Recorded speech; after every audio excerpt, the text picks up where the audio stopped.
zdaj še veliki finale. Ja. Ti imaš sicer bolj rad tretjine, ampak zdaj pa finale. Tudi to, ja. Prišli smo namreč do sklepnega dejanja današnjega dogodka. To je pogovor kariera po karieri.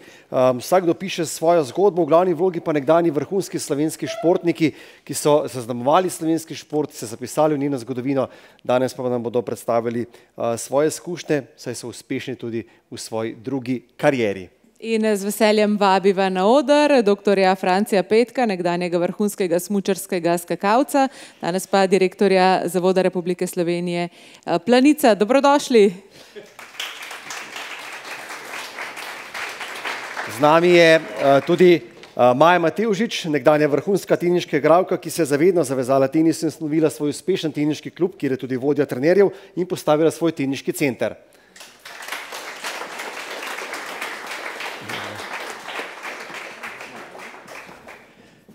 In dobrodošlico izrekava tudi Darku Đuriću, izjemnemu plavalcu, paralimpicu in danes uspešnemu motivacijskemu govorcu. Dobrodošli.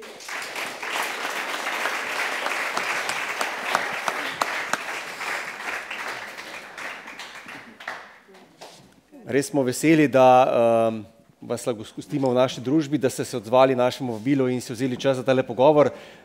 Seveda pa že zdaj vabimo vse, če imate kakšno vprašanje, da ga postavite, še prej pa tale kratka anketa. Sprašujemo vas torej, izobrazba v času aktivne športne kariere je in potem lahko izberete svojo različico.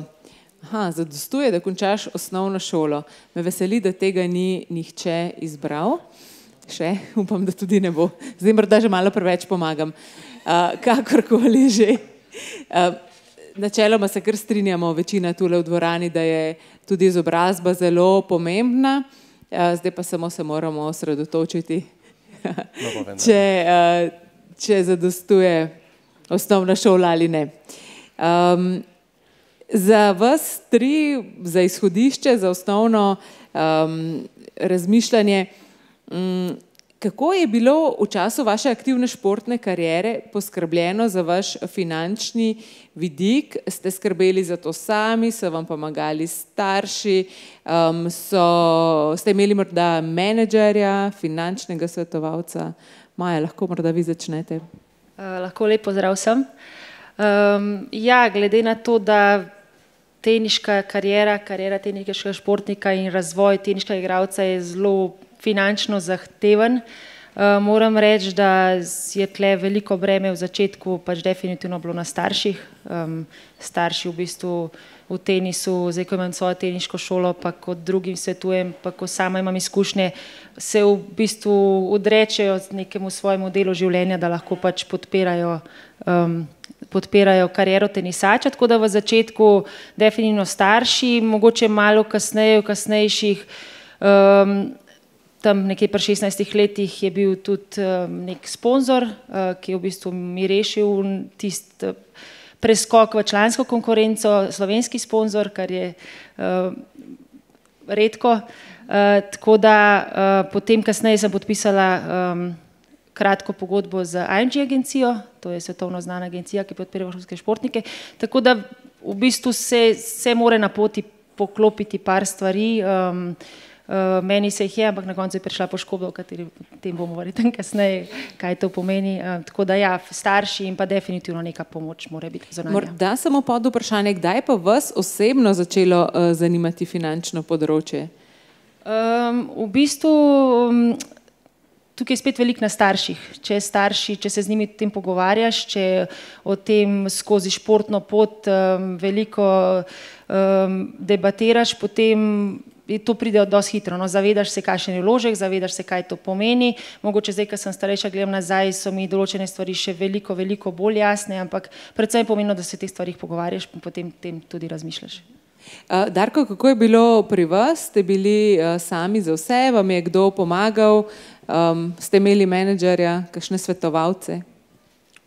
Ja, pač veliko je bilo enega entuzijazma, se pravi tudi šport invalidov oziroma parašport. Finančno posebej takrat, ko sem še začenjal, ni bil toliko prepoznavan pa podprt, kot je danes. Tako da tukaj je šla velika zasluga tudi recimo plavalnemu klubu Radovljica, ki so hitro prepoznali potencial in so v bistvu kar sami nekaj vlagali vame. Se pravi, to sem imel trenerje na voljo, da ni bilo treba plačevati, da sem imel progo na voljo in tako naprej. Kasneje seveda se je priključil Paraolimpijski komitej, ki je seveda sofinanciral vse moje akcije, ker so bile itak takoj hitro na reprezentančnem nivoju. Kar se tiče dodatnih aktivnosti, sem poznaj sicer tudi sodeloval z nekim tržnikom, sem pa v bistvu največ sredstev dodatnih, ki sem jih pridobil kot športnik, v bistvu že pridobil z motivacijskimi nastopi. Sem bil pa tudi prvi športnik invalid, parašportnik v Sloveniji, ki sem dobil zaposlitev v javni upravi. Bil sem nek pilotni primer ali pa projekt na srečo takrat, ko sem dosegel svoje največje uspehe, naslov svetovnega prvaka, da je bil tudi del politike naklonjen parašportu in da so v bistvu potem ta moj primer porinili, da sem dobil to zaposlitev in kasneje to tudi zakonsko uredil, tako da tudi več drugih parašportnikov sedaj lahko kandidira za ta mesta. Ja, zelo dobro ste orali pot, ne, hvala. In tudi ta motivacijski vidik, motivacijski govori pride še v nadaljevanju. Franci, kako je bilo pri vas v času vaše kariere, deklica za vse? Ja, pač jaz sem pa še prej tekmoval kot sta one dva in takrat pač tudi naš šport res z vidika, da bi iz tega športnik kaj lahko zaslužil, ne glede na uspešnost, pač tega je bilo zanemarljivo. Moram pa reči, da ja, osnovno vprašanje, kdo je pač pomagal, skrbel, moram reči, da kar največ družina, mama, in pa tudi nekako, če čisto pošteno pogledam in probam odgovoriti na ta vprašanje, tudi že panožna zveza, to se pravi smučarska zveza v mojem primeru, kajti mi smo imeli to, kar je Darko omenil, prej klub, potem pa zveza, ko smo recimo prišli v reprezentančno okvirje. Jaz stroškov pravzaprav s tem početjem nisem imel, in to je kar danes vidim zelo, zelo velika pomoč, velika skrb za vsakega posameznega športnika, ki se ga morda niti ne zavedamo, morda celo tako gledamo, da to nam pa ja, to nam pa pripada, pa niti ni res, ker jaz sem vedno skakal ne zaradi teh ljudi na smučarski zvezi ali pa ne vem koga, ampak zaradi sebe. In če sam ali pa kot družina bi verjetno bili podobno, kot je bilo v tvojem primeru, če bi pač družina zmogla, bi jaz to strast lahko gojil in se razvijal kot športnik, drugače pa pač ne. Tako da ni bilo pa, bi rekel, skoraj da ves čas ali pa skoraj da do konca moje kariere, pa ni bilo neke resne potrebe, da bi varovali tisto, kar sem prislužil. To sem pa nekako po vzgibu naredil s tistem nekaj malega, kar sem pa, rečemo temu, zaslužil. No, če se morda jaz navežem na tisto prvo vodno vprašanje, ki smo ga postavili in naši gostje so odgovorili seveda, da je izobraževanje izjemno pomembno, pa me zanima, morda Franci, kar nadaljuješ, pred tvojim imenom je doktor, kar pomeni, da verjetno je bilo študij in izobraževanje, kar se tiče usklajevanja, potem tudi športne kariere izjemno pomembno in na vrhu te lestvice vrednot. Ja, lahko rečem, da je to pravzaprav nekaj, kar v naši družini nikoli ni bilo sploh vprašanja. Ni bilo sporno, katere vrednote, kaj so prioritete v našem načinu življenja. Govorim za našo družino. In pridobivanje znanja do te mere, da si sposoben čim prej, čim bolj samostojno ali pa sam skrbeti za sebe, to je bilo najpomembnejše. Potem ni bilo več vprašanja, si lahko vsak od nas je 5 otrok v moji matični družini, je vsak lahko počel, kar je želel.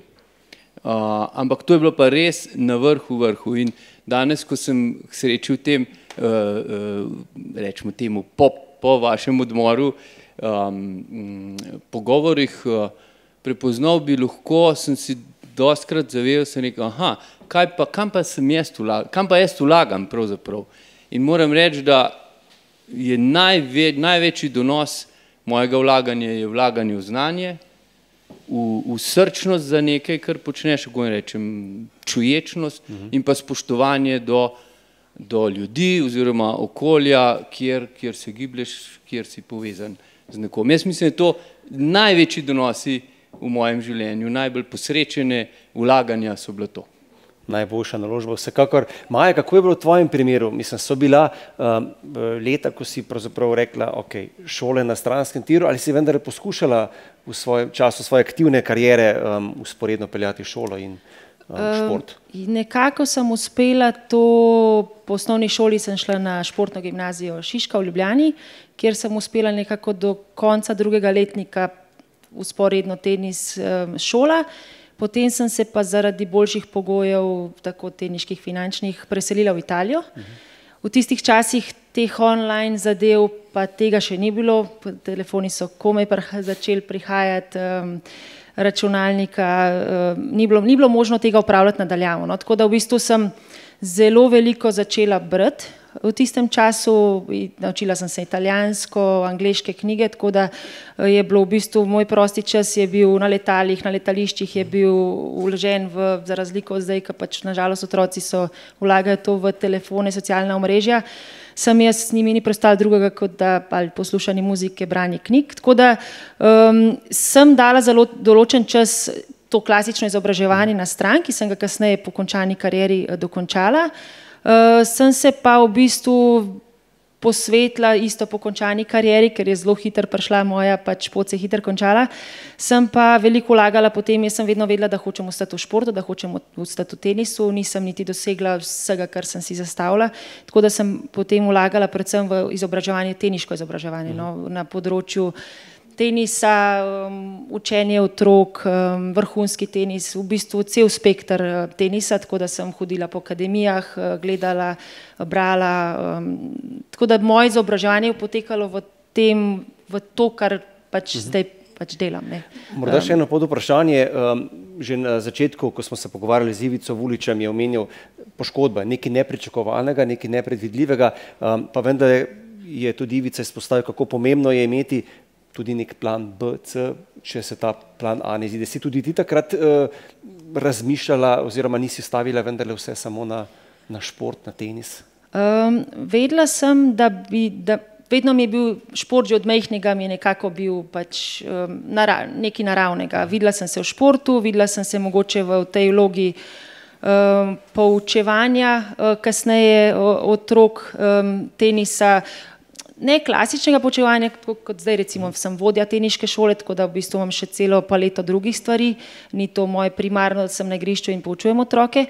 Tako da vedno je bil nek plan B, ampak ta plan B je bil ostati v športu. Zdaj, kje, kako, nisem točno vedela, ampak nekako ta poškoda je prišla zelo nepričakovano na vrhuncu moje kariere in v bistvu, ker sem bila še toliko noter, še ambiciozna, sem hotela to potem, če ne jaz, prenesti na nekoga drugega in to je potem avtomatsko šlo v teniško šolo, teniški klub, teniški center. Tako da v bistvu je šlo eno z drugim. No. Super. Darko, zanima me še tvoj pogled, kako si ti usklajeval šolo, izobraževanje in šport? Ja, tukaj je spet malo specifika parašporta. Jaz sem pač z športno kariero začel zelo pozno. Leta 2005, ko sem štartal s sedečo odbojko, pa kasneje pol 2007, ko sem začel s plavanjem, šele v 3. letniku srednje šole, gimnazije.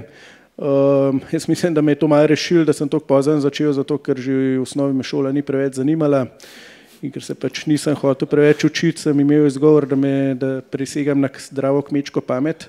Ampak sem vesel, da sem zaključil šolo in se pol tudi v bistvu hitro vpisal na fakulteto za šport, ker sem pač ravno začenjal športno kariero in sem videl neko romantično zgodbo o tem, kako bom uspešno svoje znanje in izkušnje prelagal na mlajše.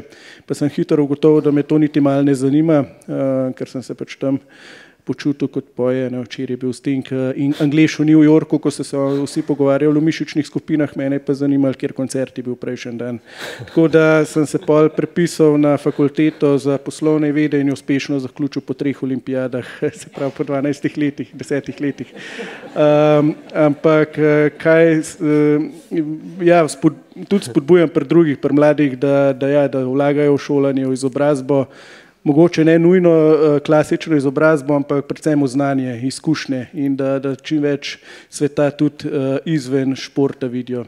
Meni je pač to uspelo, ker sem imel srečo, da so me večkrat povabili na razne dogodke, da sem res veliko izkušenj pridobival, ogromno mrežo si postavil in da to mi je v bistvu pol tudi po zaključku kariere veliko bolj pomagalo kot diploma.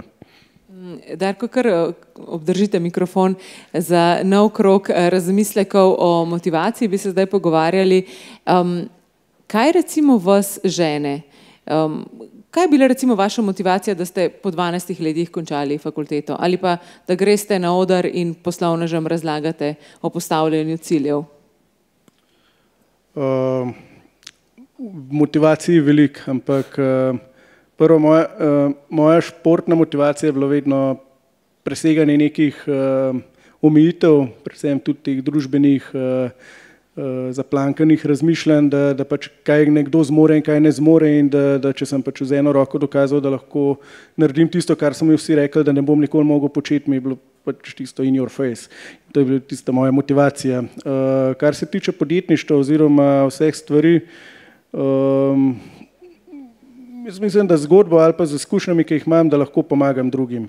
In tudi, če pri kakšnem menedžerju ali pa pri mladih spodbudim neko zanimanje ali pa da dajo drugim priložnost, recimo predvsem tistih, ki vodijo ekipe in da včasih ne znajo razmišljati izven okvirjev in da z izkušnjo, ko jo imam jaz, da mi je kljub temu, da pač sem se rodil brez noge roke in tako naprej, da mi je uspel, da lahko posebno samostojno živim, tudi oni, če v kakšnem članu svoje ekipe ne vidijo potencijala, da razmislijo, mogoče ga pa ima, mogoče ga pa jaz ne vidim in to je tisto poslanstvo, ki ga čutim. In zelo dobro vam gre in zelo dragoceno poslanstvo, ki ga imate.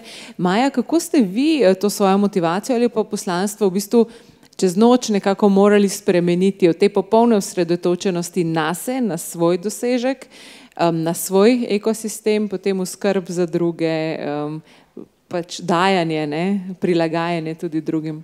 Ja, res je, pač tisti 2 leti po poškodbi, ko v bistvu misliš, sej pač poškodba bom. V bistvu vzameš, jaz sem bila takrat med najboljšimi 40 na svetu, v bistvu si tam, vso pot si prehodil, vse, kar je bilo težko, si dal čez in si prišel do vrha.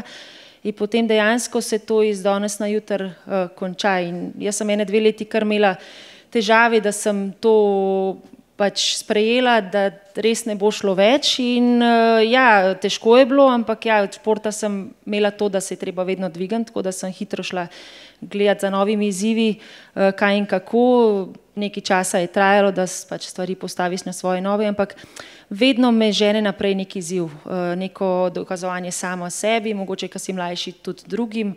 Tako da predvsem dokazovanje, novi izzivi, še vedno jih imam, še vedno imam zelo visoke cilje, tako da mogoče mene žene toliko bolj to, da vem, kje sem bila in bila zdaj poskušala nekoga drugega, pač v tem trenutku imam punco, ki je vse moje kljukice zadovoljila in z njo peljem zgodbo, v katero verjamem in evo, to mi je neki izziv, da pač lahko pomagam njej na tej poti, ki sem jo sama doživela, pa da bo pač še boljša, kot sem bila jaz.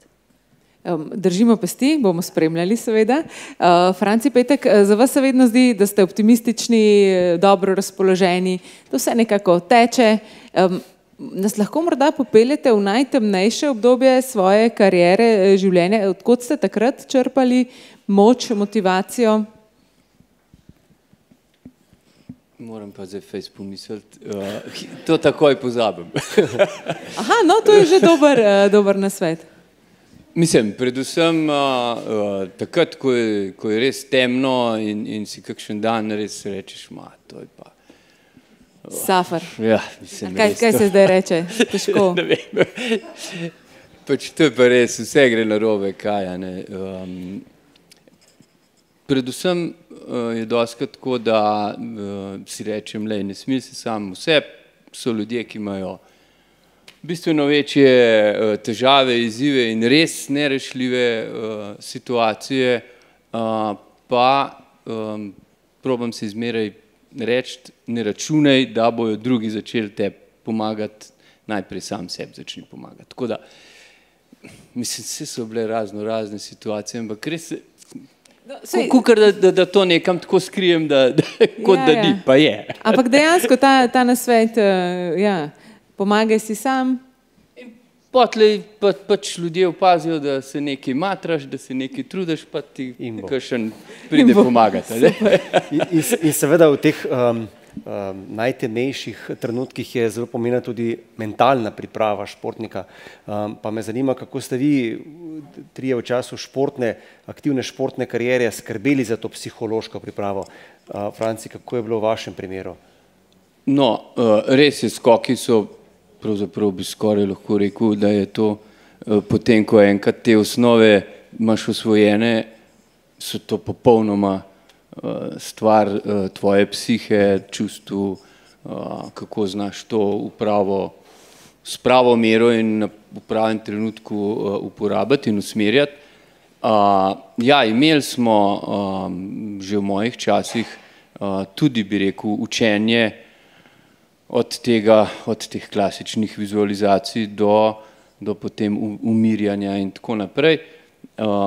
Itak mislim, da je nekako imeti pod kontrolo svojo psiho tudi čustva, čeprav je fajn, da pokažemo, posebej v kakšnih sproščenih trenutkih, žalostnih ali pa veselih, kaj smo, kako čutimo, ne, ampak to je nekaj, kar mislim, da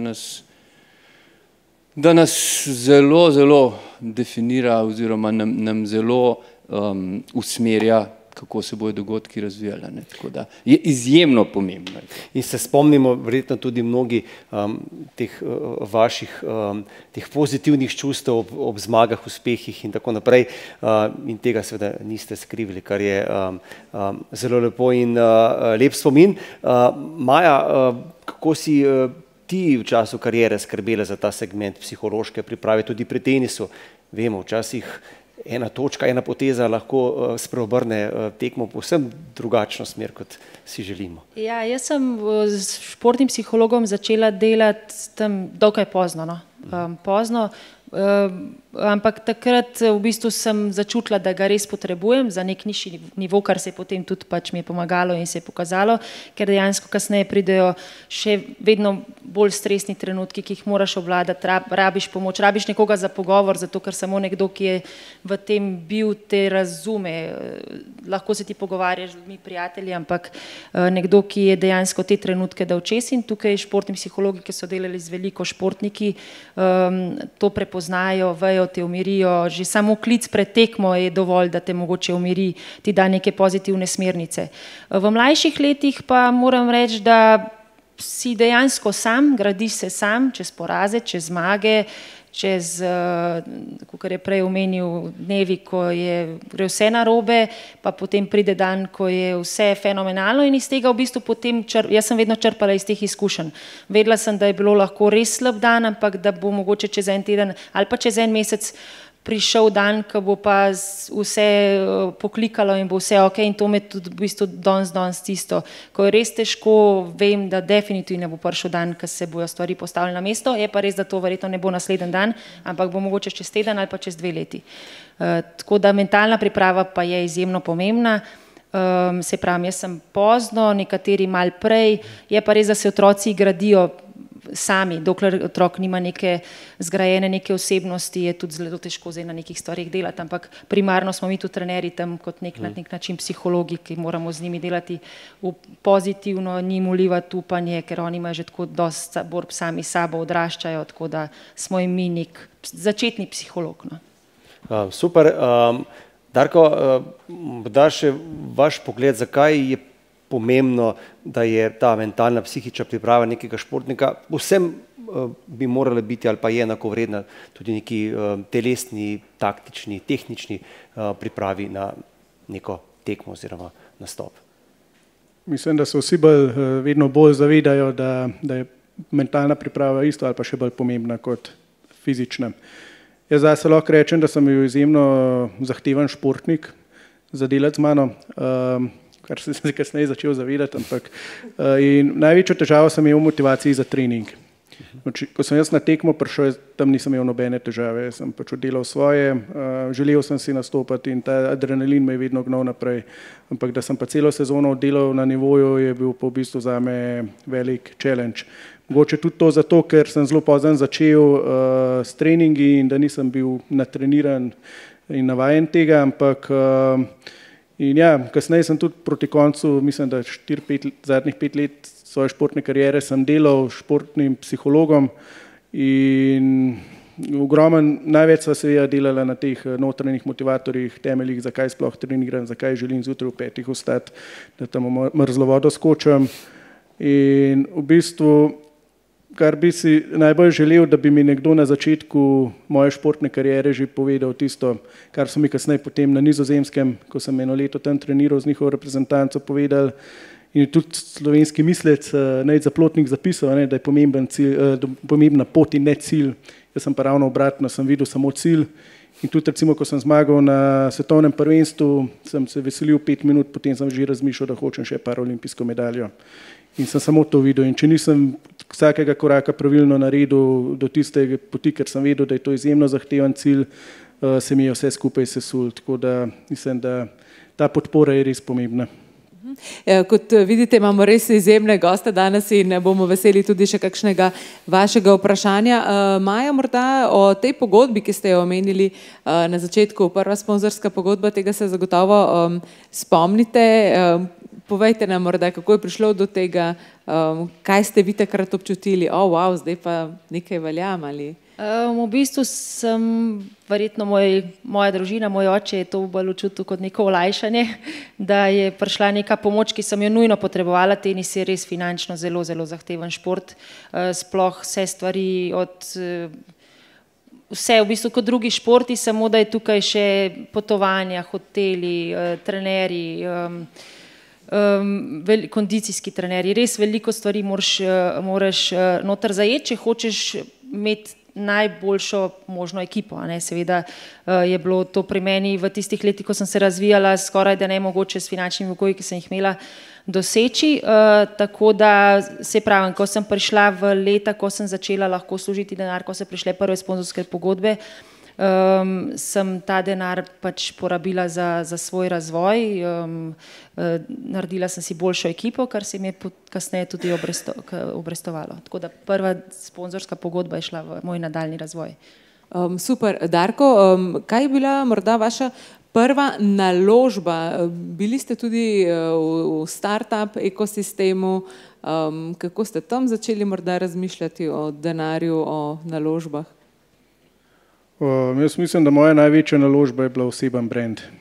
In nisem tega res tako zavestno vlagal, ampak ko sem hodil na dogodke, tudi brezplačno predaval, spomnim se, ko sem prvič bil plačan za motivacijski nastop, ker sem si po dolgo časa sploh lahko natankal poln tank bencina, tako da takrat je bilo s 50 evri to še mogoče.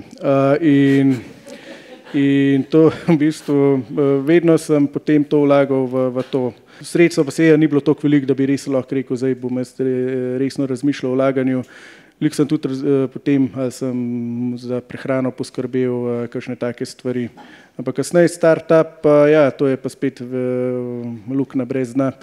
Tako da je vse tisto, kar si izplačaš kot plačo, na koncu nazaj vržeš v to in probaš zgraditi neko uspešno zgodbo. Ampak na koncu dneva mislim, da vsi rabimo denar, seveda, da preživimo, da plačamo položnice, karkoli, poskrbimo za kakšno sladko skrb, ampak mislim, da največja naložba je na koncu tisto znanje, ki ga pridobiš, izkušnje, mreža, ki jo postaviš, ker če si res dobro, močno mrežo postaviš, mislim, da ni možnosti, da še fejlaš v življenju. Franci, vi ste tudi zelo podobno že uvodoma razmišljali o pomenu naložb, odnose v izobraževanje, v grajenje kakovostne mreže. Vam je morda kdaj žal, da ste tekmovali včasih, ko smučarski skakalci še niste mogli biti recimo milijonarji, pa še ni bilo teh srebrnih čelad, srebrno-modrih? Ne, čisto nič mi ni žal. Obvarovan sem bil tiste grbe, ki smo jo prej videli, ker Bog ved, kaj bi bilo pa z mano, če bi se soočil s tisto grbo. Ne, jaz mislim, da je pač bolj pomembno, da se vsak v svojem času čim bolj, kako bi rekel, znajde oziroma se zaveda tega, v kakšnem času je. In nekako ni mi žal zaradi tega, ker itak nikoli jaz nisem, to ni bil nikoli niti moja misel, niti moj cilj, da bi od vrhunskega, to se pravi, udejstvovanja, ukvarjanja s športom si ustvaril preživetje. To je bilo zmeraj meni hobi, strast in zato sem pravzaprav to počel. Ne zaradi medalj, ne zaradi nagrad, ki so bile na začetku. Zaradi žurk? Ja, mislim. Ampak pač zaradi tega, ker mi je bilo to res noro dobro. Ne vem, če kdo, tamle sem Petra pa Jerneja vidim kle, ona dva bi lahko potrdila, da to, ko ti uspe skok, je nekaj norga in ves čas iščeš vsak naslednji skok, kdaj bom spet to doživel. Peter je ogromenkrat to doživel, jaz sem pa samo vsake toliko časa v letu. Če se morda dotaknemo še vprašanj iz publike, tule je, ali je poslovna ideja zorela že tekom kariere, ali ste jo bili prisiljeni razviti ob koncu kariere? Morda, Franci, kako je s tem? Pa, mislim, jaz zdaj nisem direktno bil nikoli v poslu kot poslu. Res je, da sem zdaj pač na mestu direktorja javnega zavoda, prej Smučarske zveze, ampak vedno je bilo, če je to recimo, te ideje jaz nikoli nisem imel, da bi bil direktor, vedno sem pač delal stvari, bodi si takoj po koncu kariere, sploh zame ni bilo vprašanja, jaz sem dokončal študij geografije in sem se zaposlil v geografiji. Moja prva služba je bila raziskovalno delo v geografiji, potem me je poklical šport in pač sem na teh mestih in nikoli nisem imel vizije, da bi vodil, ampak je bil to vedno zame izziv in velika odgovornost do okolja, ki ga imam rad in ki ga čutim, to, kar je Klemen rekel, da najboljše, da pač, mislim, da si ti rekel, da je zelo pomemben, da greš pač nekaj delati, kar ti je, čemur si pripaden, kar ti je pomembno, recimo meni je pomembno v današnjih, tako tudi za hobi, brk ne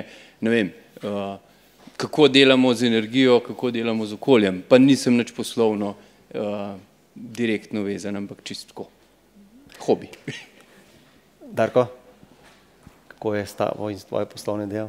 Ja, moja poslovna ideja je bila, jaz sem zaključil kariero, ko so predstavili paraolimpijske igre za 1 leto in sem videl, da nisem pripravljen več vlagati energije še 1 leto v treninge in potem sem se celo prijavil na en razgovor za službo, ker sem pač vedel, da počasi bo treba nekaj drugega najti za prodajalca avtomobilov in potem sem bil toliko samozavesten, da sem doma sprašal, kaj če me vzamejo, kaj naj pol naredim. Na srečo me niso vzeli. Me je pa moj nekdanji fizioterapevt Grega Nachtigal enkrat na kavo poklical, pa je rekel, to je bilo pa na zaključni novinarski konferenci, ko sva z drugim športnikom sva zaključila kariero imela in je rekel, Darko, daj priti na eno kavo, bi ti predstavil eno poslovno idejo. Pa sem upal, ok, upam, da ni Herbalife, ampak sem ga poznal, sem vedel, da ima nekaj resnega zapovedati in je že dlje časa iskal nekoga, ki bi šel z njim na to podjetniško pot.